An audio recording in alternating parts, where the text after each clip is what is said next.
Hello बच्चों, let's see the question. Select best suitable option according to given diagram. So this is the figure here. Contraceptive measure type example. Option A copper T IUD multi-load 375. Option B copper T barrier LNG20. Option C cervical cap barrier lip slope. Option 4 implant IUD Norplant. In option A 1, in option B 2, in option C 3 and in option D 4.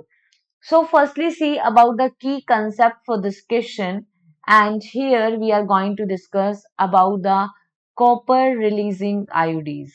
तो देखो copper releasing जो IUDs होती हैं, IUDs जो होती है these are the intrauterine devices जो female के यूट्रस में इंसर्ट की जाती हैं, और ये जो कॉपर रिलीजिंग आयोडीज होती हैं ये कॉपर आयन रिलीज करती हैं.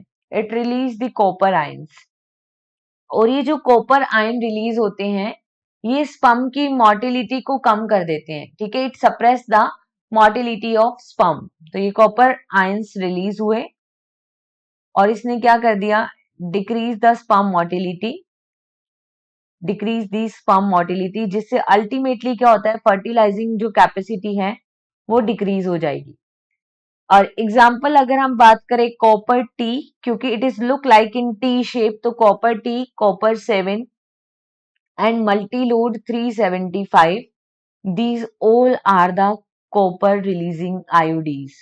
All right, तो अगर हम देखिए ऑप्शंस में, तो ये जो गिवन फिगर है that is the figure of copper T. तो यहाँ पे 1 और 2 में से होगा.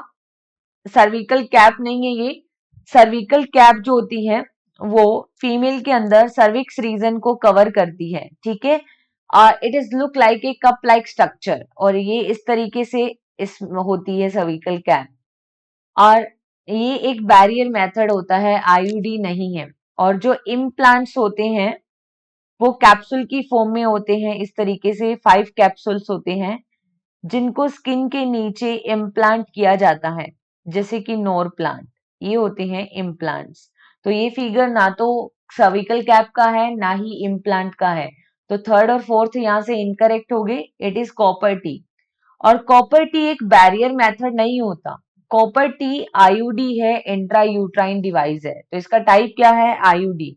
और एग्जांपल में अभी हमने देखा कि मल्टीलो 375 भी कॉपर रिलीजिंग आईयूडीज होती है. तो यहाँ पे 1 करेक्ट है which is given in option A only.